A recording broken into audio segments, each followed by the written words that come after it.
Bienvenidos a nuestra clase de hoy. Yo quería contaros algo sobre los estilos, Ya vosotros estáis ya en una etapa donde estáis buscando vuestra propia identidad y en ese buscar la propia identidad, lógicamente, hay que buscar los estilos. Y si te fijas, el estilo que generalmente permanece o que es constante podríamos decir que es el realismo, podríamos decir que es el clasicismo. Lo clásico Ujú. permanece porque hace escuela. Esa es la razón de por qué permanece lo clásico, porque es de clase, te hace escuela, te deja un ciertos residuos como para que tú los sigas y puedas aprender el oficio. A eso es a lo que generalmente o tradicionalmente se considera clásico. Pues eso se repite una y otra vez, una y otra vez. En la búsqueda de lo clásico es siempre la misma. Nosotros somos seres humanos y vamos a buscar siempre lo que te digo, la calidad, la información, la armonía, y esos son aspectos constantes porque están dentro de los valores humanos y es lo que buscamos siempre. Y en lo clásico existe siempre lo fundamental.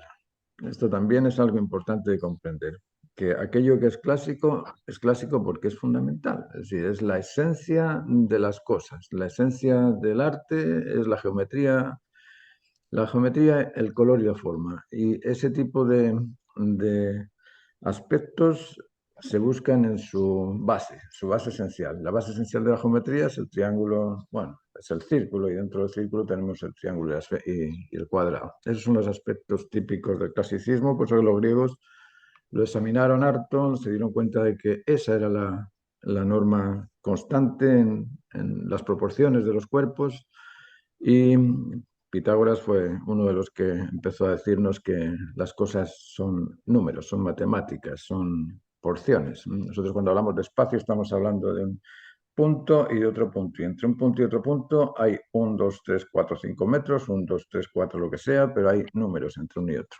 Y esos dos puntos ya son dos. Es decir, para los antiguos el uso de la geometría y la matemática era fundamental. ¿Y qué fue lo que hicieron? Bueno, hicieron con esa base hicieron lo que hicieron.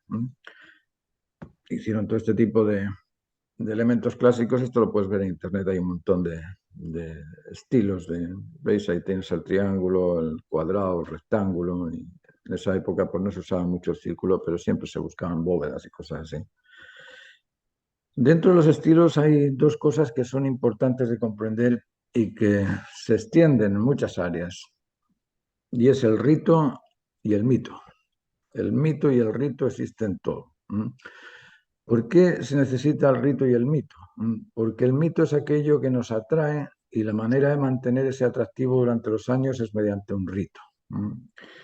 El mito se crea. Es decir, yo cuando hablo de Antonio López, digo, Antonio López pasó años pintando un cuadro, ya estás haciendo una extensión de su trabajo. Normalmente cuando uno trabaja en un cuadro, pintan un día, en 2 días, pero ¡oh! Años. Eso es mito.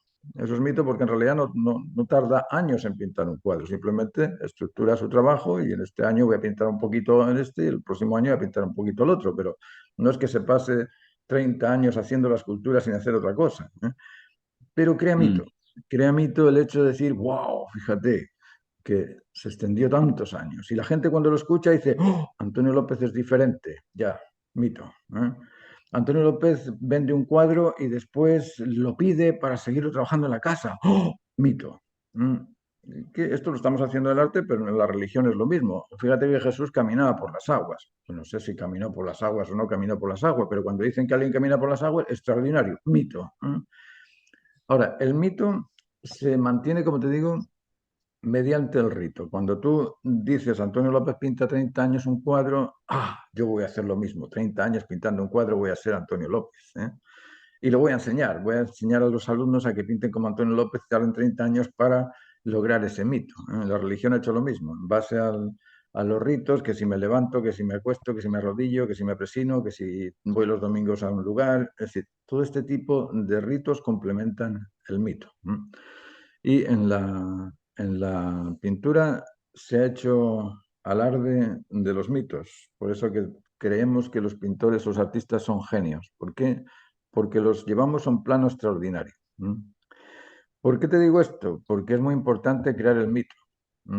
Mi mito era, en un momento dado, se dijo que yo tenía una secta porque hablaba de cosas distintas a las de los demás. Fue un mito, pero ese mito despertó el interés. Voy a ver qué es lo que hace Martín, porque dicen que es distinto. Bueno, ese ser distinto atrae. ¿Atrae o no atrae? Si, por ejemplo, el caso de Dalí es tanto lo que trata de inflar el mito que al final la gente dice, ya, esto es cachondeo, esto ya no es útil, ¿eh? Pero en el caso de Antonio, fíjate que se da. Antonio, puedes decir que, wow, está haciendo algo extraordinario y porque es extraordinario y lo puedo hacer, lo puedo repetir y me es fácil hacerlo, pues se crea esa constancia. El estilo clásico ha sido así.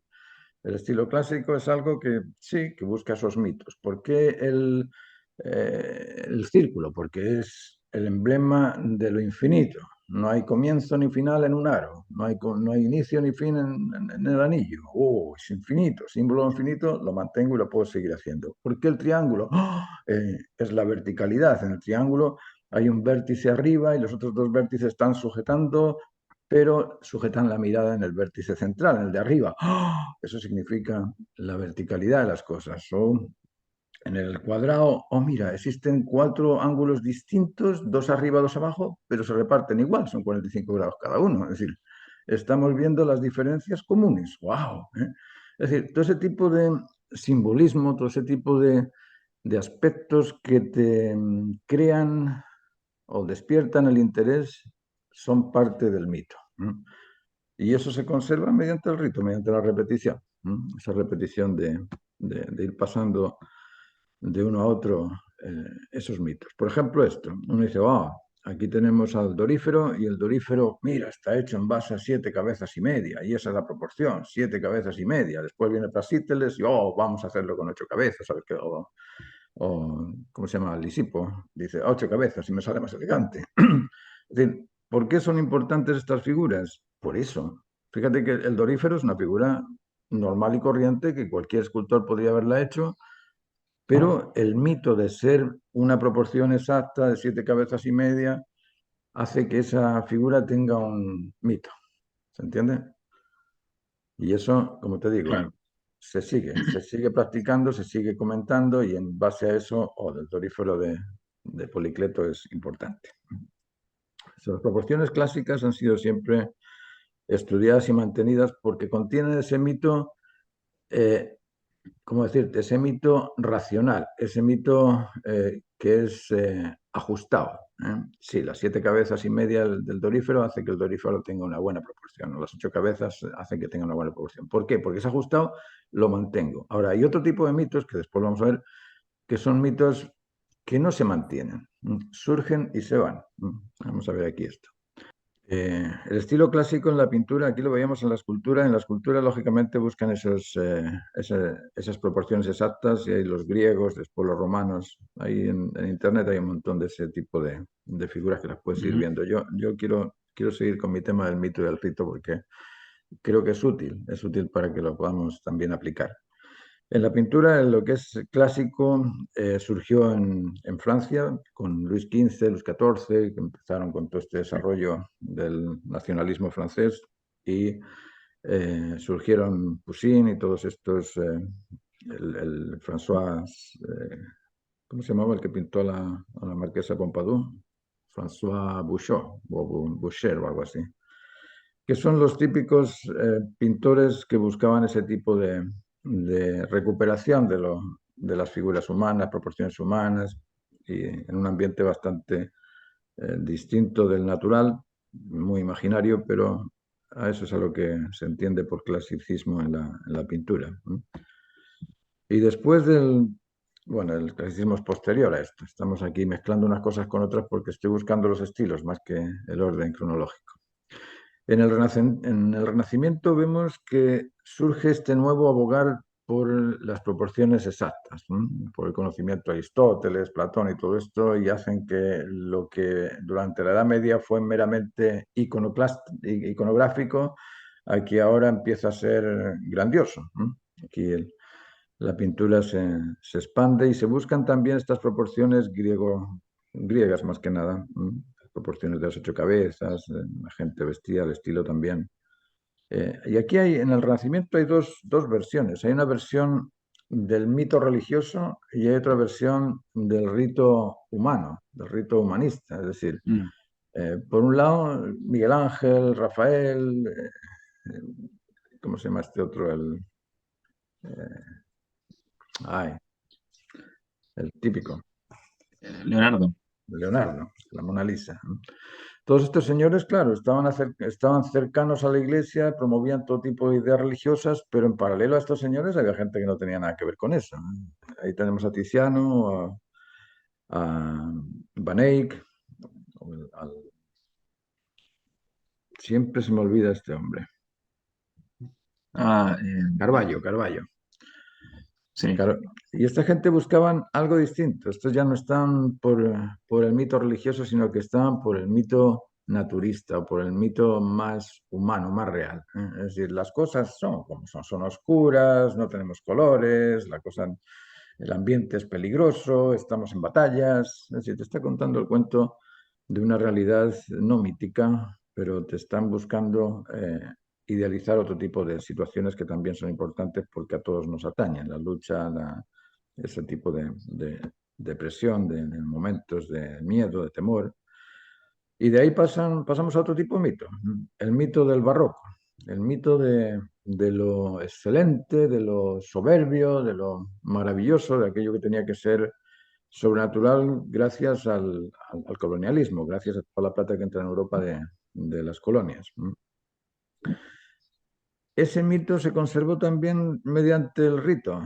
Los orfebres, los escultores, lo que más se hace generalmente en el barroco son estos frontis de las catedrales, estas cosas extraordinarias. Vas a cualquier basílica de Europa y te quedas con la boca abierta. Dices, ¿cómo es posible que esta gente haya trabajado la madera de esa forma, la piedra de esa forma, los vidrios de esa forma? Es decir, está todo hecho de una manera extraordinaria. ¿Y por qué? Porque existía el mito religioso de que va a volver Cristo, que es lo que surgió con el Renacimiento, la división entre la Iglesia protestante y los católicos. Claro. Los católicos no esperaban a Cristo, pero los protestantes sí. Los protestantes decían, bueno, aquí esto va a ocurrir pronto. Y si va a ocurrir pronto, necesitamos mostrarle a Dios su casa, necesitamos crear estos edificios. Y los católicos utilizaron eso también para mostrar que estaban por sobre los protestantes. Es decir, si yo le muestro a una persona esto que es divino y el protestante me muestra una caja pintada de blanco, sin cruz, sin ningún tipo de arte, pues el protestante no tiene tanto apoyo divino como el que tengo yo. Es decir, y aquí tenemos otra porción de la pintura del barroco. Como te digo, en el barroco tuvimos a Murillo, a Zurbarán, que eran netamente religiosos, Rubens, que andaba entre lo mitológico, lo religioso, en una cosa intermedia, y a Rembrandt y a Velázquez, que son personajes que no se unen con la religión por ningún lado. Velázquez yo creo que ni creía en Dios. Era un señor más plantado en la tierra y sus trabajos son de cosas cotidianas, las hilanderas, Sí, los tenía borrachos. muy poco trabajo religioso. Yo recuerdo, claro, esa monja que pinta al principio de su carrera, ¿cierto? Hay una monja, hay un Cristo también crucificado. Sí. eh, y está esta parábola de este santo que está esperando como un pan, ¿cierto? Que tiene como un pájaro. Ujú. Y aquí viene el mito falso, el mito del exceso. El rococó no es ni más ni menos que el buscar una cosa sensual, una cosa eh, te hace pensar como que todo el mundo en Europa en aquella época vivía así, en campanarios, vivía con estos columpios y la gente se vestía, wow, como princesas y los sitios interiores eran, wow. Todo eso, como es un mito que no es racional, que no es razonable, que no es una cosa real, se pierde y se va. Y hoy queda claro, queda ahí en los palacetes, en los sitios donde están, pero ni siquiera interesan o no interesan tanto como la realidad de lo que estamos viendo de Velázquez. este cuadro de Velázquez va a interesar siempre y está pintando a la realeza. Imagínate, está pintando a los reyes, pero pinta a los reyes de una forma normal, de una forma que, claro, que igual es extraordinaria, pero que no tiene ese tipo de mitología francesa. Aquí vemos a Fragonard pintando esto, que uno parece que, si ves los cuadros de Fragonard, parece que estuvieras en, no sé, un tipo de orgía mental. Es impresionante. Watteau también. Watteau pinta unas cosas grandes, inmensas, y todos son paisajes preciosos, donde las mujeres andan desnudas y andan por todos lados. Y bueno, ese es el tipo de mito que no va a ser escuela, no va a ser clásica, pero que puede existir también. Puede existir, pero el rito, en ese sentido, va a ser un rito profesional, de cómo lo pintó, no del qué pintó. ¿Se entiende? Y el Ujú. neoclasicismo vuelve otra vez a buscar lo mismo. Se dan cuenta de que ese barroco tardío o el rococó son demasiado falsos y dicen, no, no, aquí hay que buscar algo que sea real. So, volvamos de nuevo al mito real. Y ese mito real son las guerras que tenemos, son las situaciones de la vida, el matrimonio, la muerte, la alimentación, y esas son las cosas que contiene este tipo del neoclasicismo. Y después de esto viene este realismo, que mal entendido realismo porque normalmente pensamos en el realismo como algo hiperrealista, como la representación formal de las cosas así, tal cual, como las vemos. Y el realismo es un estilo que no tiene nada que ver con eso. En el realismo las formas no se pintan tal y como las vemos, sino que se busca el significado de aquello que vemos, o aquello que observamos, aquello que padecemos en realidad, porque en el realismo surgió entre los 1850 y 1890. Fue un periodo corto de pocos pintores, de estos que te nombro acá, de Daumier, Millet, Courbet, y son pintores que buscan mostrar el aspecto laboral de la gente, el aspecto real. En la Revolución Industrial el burgués vivía bien, si es que vivía bien, porque también estaba con una carga de miedo porque estaba influyendo a la gente, obligándoles, sobornándoles, sacándoles plata por donde podía. Entonces no era un momento de vivir como lo mostraba Fragonard o el Rococó, sino que era un momento bastante complicado, bastante complejo. Y eso es a lo que se llama el estilo realista, el estilo de la gente que malvive, no la gente que vive en, en gloria y majestad, sino la gente que sufre. Y después de eso ya vienen estos movimientos más cercanos, el impresionismo, que es buscar ese tipo de impresiones que sentimos. Y todo esto viene dado por los temas de la ilustración, por los idealismos, por la psicología que comienza ahí con Freud, empieza a participar de la mentalidad de la gente. Y ahí se pierde un poco la relación con lo clásico, ¿eh? Lo clásico pasa a ser algo anticuado, pero se mantiene igual. Es decir, fíjate que todos estos mitos, el mito de los idealismos del momento bueno, el comunismo por un lado, de los nacionalismos en Europa, se van creando estos fascismos en Italia, en Francia, en todos estos sitios se crea ese tipo de ideales, ideales imaginarios para poder vivir mejor. Y el arte busca también eso, busca crear algo sencillo para vivir mejor, pero sin el esfuerzo, sin buscar eh, algo de calidad, o se busca más la comunicación que la calidad. Y surgen estos grupos y de ahí poco a poco se va perdiendo ese oficio, el oficio de las escuelas. En cuando empezaron los fobistas, más que nada, cuando empezaron todo este tipo de grupos informalistas, las escuelas empezaron a reducir sus asistentes. Antes, para entrar en la escuela, había 2000 personas esperando la llegada, la entrada. Y de repente este tipo de pintura al aire libre empieza a compartirse, la gente dice, bueno, ¿para qué voy a ir a la escuela si esta gente igual vende los cuadros y los pinta a su modo? Y y bueno, y caben en su sitio, pues ¿para qué ir a las escuelas? Y las escuelas pierden su tradición y se pierde el clasicismo, Eh, se pierde el oficio. Tengo una duda. Eh, Cuando habla de informalismo, ¿hablas como de la aventura moderna en general o se refiere al informalismo español? Como, No, informalismo es esto. Este es el ya, informalismo. Pero el esto informalismo es, español. Entonces. claro, esto es un poquito posterior al impresionismo, pero lo que hacía Picasso, por ejemplo, era una pintura informalista. Lo que hacía Braque era una pintura informalista. Lo que hacía Rawls también era una pintura informalista. Hay Entonces tú lo mucha. puedes definir como informalista más en general. Claro, es que no van con lo formal. Es decir, Matisse cuando pinta, hay cuadros fauvistas de Matisse que ahí dices, bueno, ¿qué es esto? Esto es igual que lo que puede hacer Jackson Pollock, nada más que hecho de otra manera. ¿Por qué? Porque no se busca una orientación formal de lo que es el oficio de la pintura, sino que el oficio ya pasa a ser algo dejado aparte y cada uno pinta como quiere.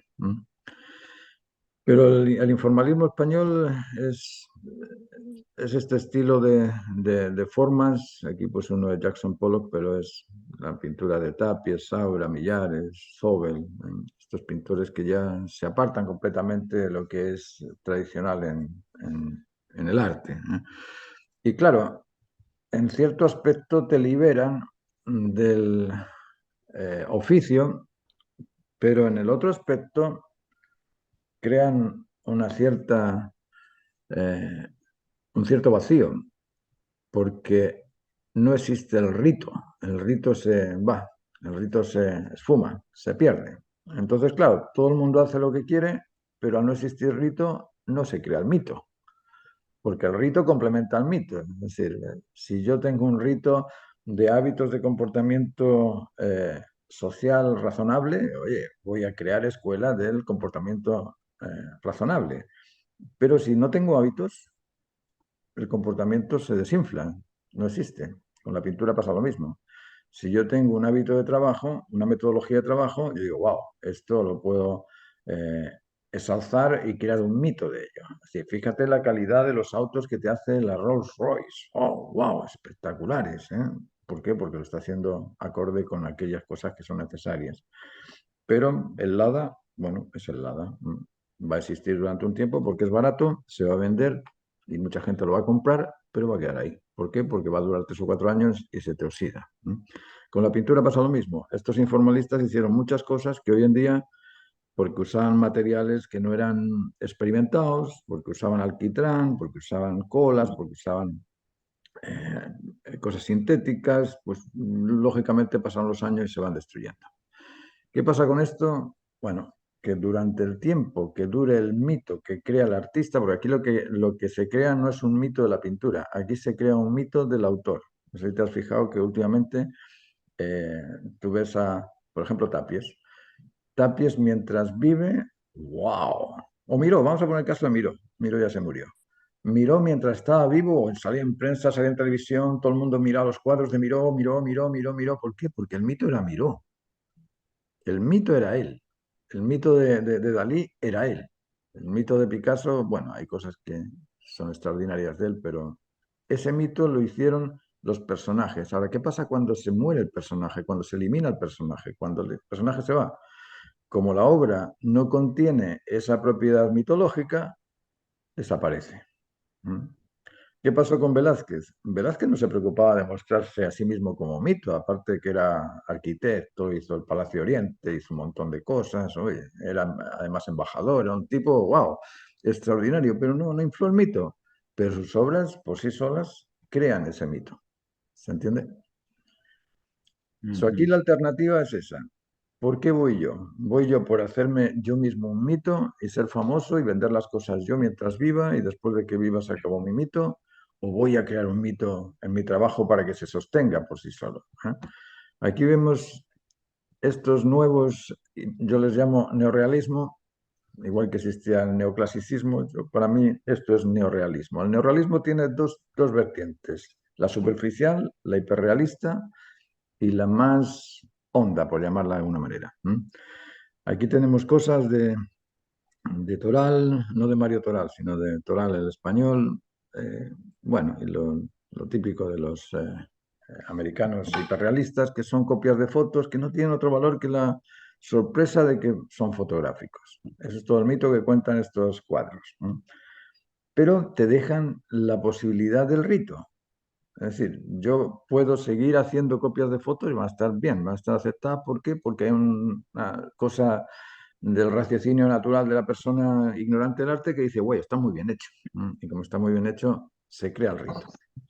Y aquí tenemos otro tipo de personas que más que buscar el mérito por el bien, por lo bien hecho, buscan el mérito del significado, la significación de las cosas. ¿Por qué Antonio López pinta lo que pinta? Porque todo lo que pinta significa, todo. O pinta a su nieto, pinta a su nieta, pinta sus flores, pinta ¿cómo se llama? El membrillo, que es suyo, pinta su ciudad, pinta las calles. Hay una concepción del yo en el entorno que es extraordinaria y eso crea un mito de, oh, Antonio López es auténtico porque está pintando las cosas que son de él y que significan para todos, no solamente para él. ¿Por qué? Porque la ciudad es de todos. Yo vivo en una ciudad, él vive en una ciudad. Y esa ciudad tiene caminos a la salida de la ciudad. Y fíjate que me hace las Torres Blancas, este es el camino al aeropuerto, a Barajas, ¿eh? Es decir, la Ujú. ciudad tiene un escape, ¿eh? Y ese escape va a Barajas, ¿eh? O lo que hace Daniel Aguirre también, que busca, bueno, voy a pintar a mi mujer, voy a pintar mi lugar, voy a pintar mi sitio, vale, ahí están identificándose con algo que es real, con algo que se ajusta y eso va a perdurar porque están creando el mito en la pintura. Naranjo está pintando este tipo de cosas surrealistas, pero también es una manera simbólica de expresar cosas con la pintura que también pegan porque contienen ese elemento no solamente del realismo, sino de la imaginación, de poder simbolizar cosas. Es decir, vale, aquí hago los pantalones del tipo, no le hago la cabeza y le hago el reflejo de oh, fíjate, nosotros no tenemos nuestra propia identidad, sino que es una identidad refleja de otro. Bueno, son aspectos que en la pintura crean el mito. Y eso permite el rito por la forma en que están pintados. Ahí tienes a Odnedrun, ya es todo imaginario, pero igual, tienes un tipo de trabajo que crea escuela y por eso que la gente va, pinta donde él, vuelve a la casa, pinta igual que él. En ese sentido, el autor, yo esto se lo repetía mucho a los alumnos cuando terminan las clases, porque tienes esa posibilidad de orientarte en base a aquello que simplemente es comercial, aquello que va a ser interesante durante un tiempo o aquello que te deje un legado de por vida, ¿eh? Y muchos de los estudiantes que yo tenía iban a clase porque querían ese legado, ¿eh? Cuando les preguntaba, bueno, ¿y por qué estás haciendo arte? ¿Por qué quieres pintar? No, porque quiero dejar algo que la gente después lo vea y me admire por eso. Ah, bueno, pues entonces tienes que pensar en algo que la gente admire, no en algo que a ti te guste para venderlo porque son dos cosas distintas, ¿no? Para vender, haz como Picasso, píntate cuatro cosas, las imprimes y ganas plata. Pero para trascender tienes que hacer las cosas que realmente importan, ¿no? Y en eso, esa dupla que te digo del mito y del rito son muy importantes de comprender, ¿no? Que las dos cosas van ligadas. ¿Se entiende? Sí. Y estoy dándole harta vuelta porque creo que, o sea, habíamos hablado de este tema, pero con otras palabras. Ujú, Eh, pero me hace sentido hablar de rito y de mito, ujú, como el rito al final lo entiendo como tú decías, como esa serie de metodologías, de reglas, de ujú. criterios, ¿cierto? Sí es. Que, que crean algo y claro, y que sostienen el mito que viene a ser como el ideal de mundo o la visión de mundo, o cómo decirlo. Es como la pulpa del mundo que uno quiere dar cuenta. No sé cómo definirlo, pero entiendo lo que hace. Sí. No, sí, es una dupla complementaria. En Mm, esa dupla las dos son importantes, ¿saben? Porque si uno quiere trabajar, necesitas de esa consistencia en la elaboración de tu producto. Y eso es metodología, eso es, no sé, la tradición de un oficio, eso es repetir hábitos. Y ese repetir hábitos es la técnica que después te permite hacer el oficio. Eso por un lado, y eso es rito, ¿eh? Ahora, eso tienes que dirigir en alguna orientación y esa orientación va a ser el mito. Yo lo quiero hacer para, no sé, mostrar la naturaleza o mostrar el espíritu divino o mostrar el bienestar social o, bueno, ahí cada uno va a ir orientando su labor en aquella dirección que más le acomode, pero se necesita esta dupla porque si lo comprendes, uno dice, vale, voy a hacer que mi pintura contenga el mito y el rito, es decir, que sea técnicamente de calidad y que además tenga esa armonía de conectividad con el observador, de conectividad con la realidad, de conectividad con la historia, para que esto pueda ser trascendente, universal y que atraiga, que sea atractivo también. Cuando se comprende, se puede realizar. Y siempre lo digo, las cosas cuando se saben, las puedes controlar, pero cuando no las sabes, es muy difícil controlarlas. Y en esto del arte hay mucho de información en el aire, de poesía, música pictórica y todas estas cosas que son simplemente abstracciones que no sirven, no sirven de nada. Y por eso que los clásicos buscaban lo fundamental, porque eso es lo que sirve, eso es lo que ha quedado. ¿No? Y el clasicismo va a quedar ahí siempre, como te digo, siempre va a quedar ahí. Me quedé pensando en el tema del rito del mito, porque al final, tengo una duda, porque, por ejemplo, tú hablas, no sé, pues, del barroco, del rococó, del realismo, como casos de estilos donde el mito era un problema de época, ¿cierto? En el Claro. barroco estaba el tema del colonialismo, Ujú. de la relación con lo divino, con la relación con lo humano, en el rococó el exceso, en el realismo la revolución industrial, el mal vivir, pero mi duda es, ¿el mito entonces siempre tiende a un problema general humano o existen mitos personales? Por ejemplo, uno dice, una vez voy a construir este tipo de mito que en verdad remite a la El mito es mitología una, familiar o personal. ¿Cómo decir? Ujú. El mito es En la el fondo, orientación. también mi pregunta es como, ¿cómo lees tú cuál sería el mito de esta época? ¿Cómo lo ves tú? El mito es la orientación que tú le das a tu trabajo.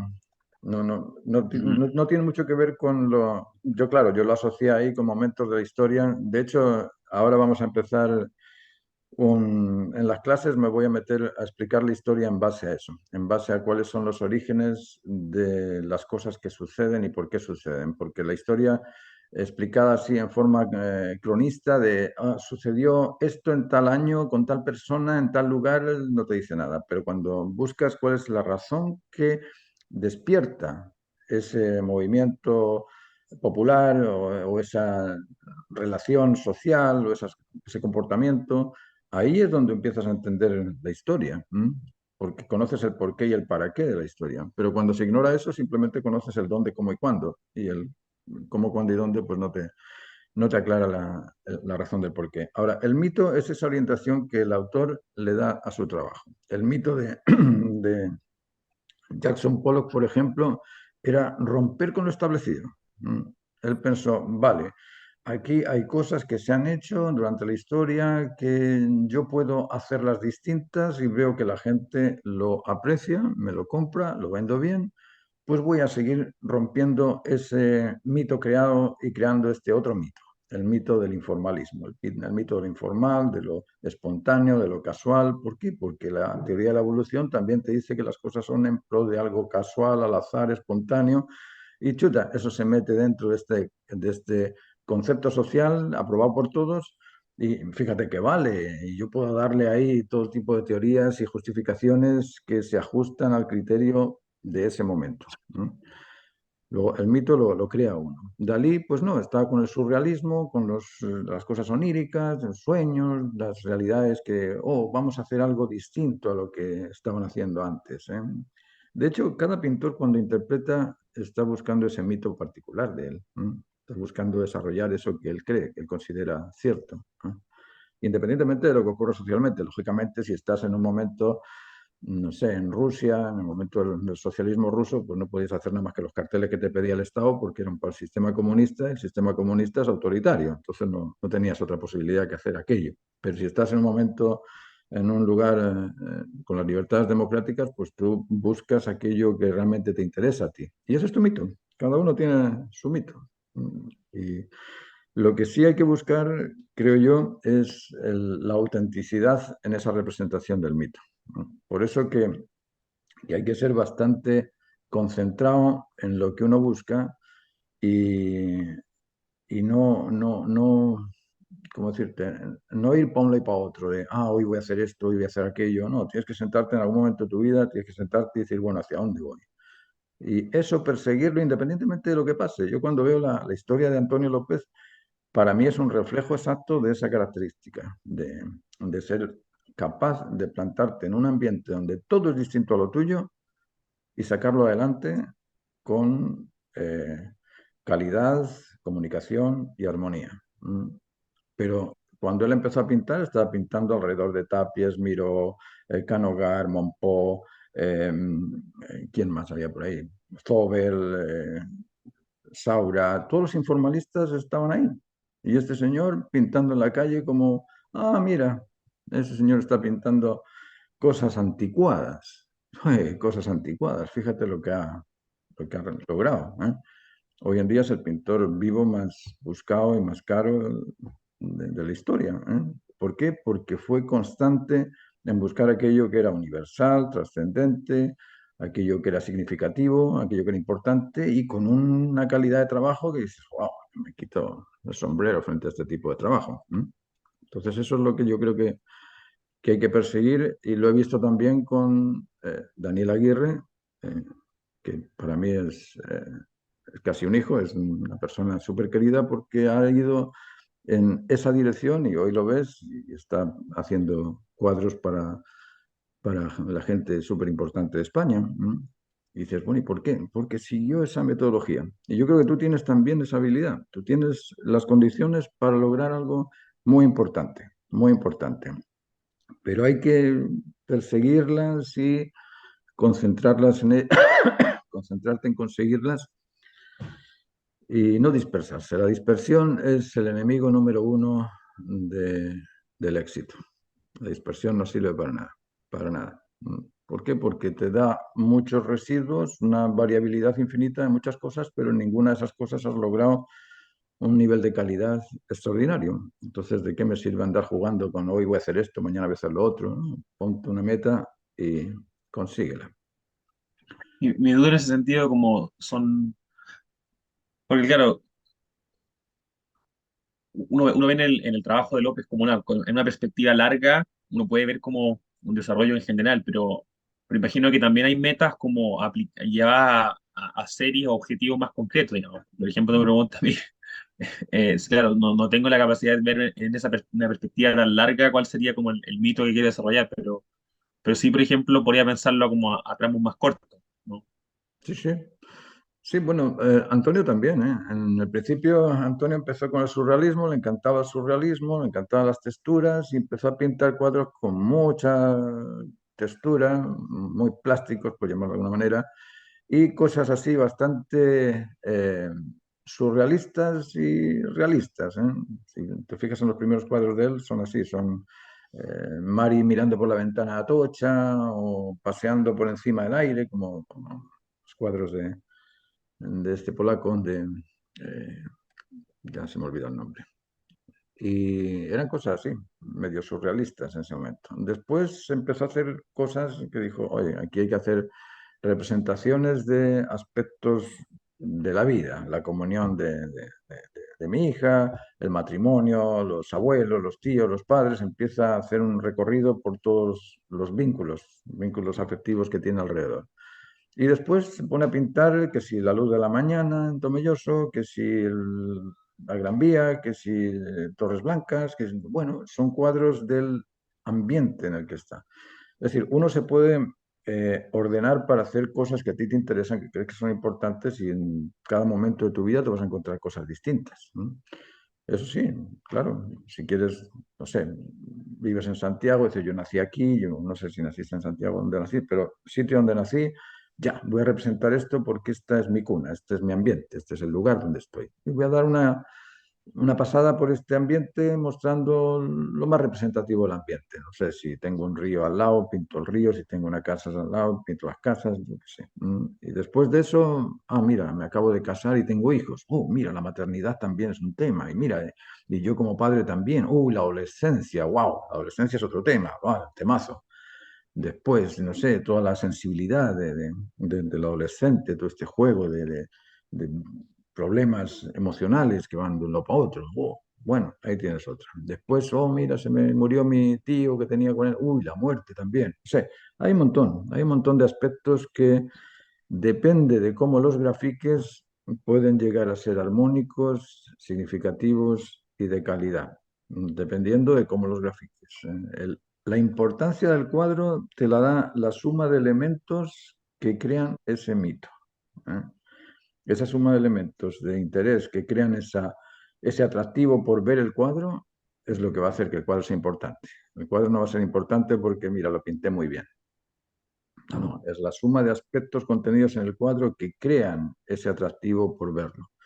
Uno quiere ver las meninas porque es la representación social de los reyes, con los bufones, con la iglesia, con los nobles, con el rey, con el pintor, con el trabajador, uy, cantidad de cosas hay ahí. La fragua de Vulcano, fíjate cómo está aquí, se le apareció aquí la inspiración mediante un ángel, las hilanderas, mira cómo están las hilanderas trabajando y tan, bueno, todo ese tipo de cosas que las vemos todos, en todas partes, y que cuando las entendemos de esa forma, ok, tengo que crear el mito en la imagen.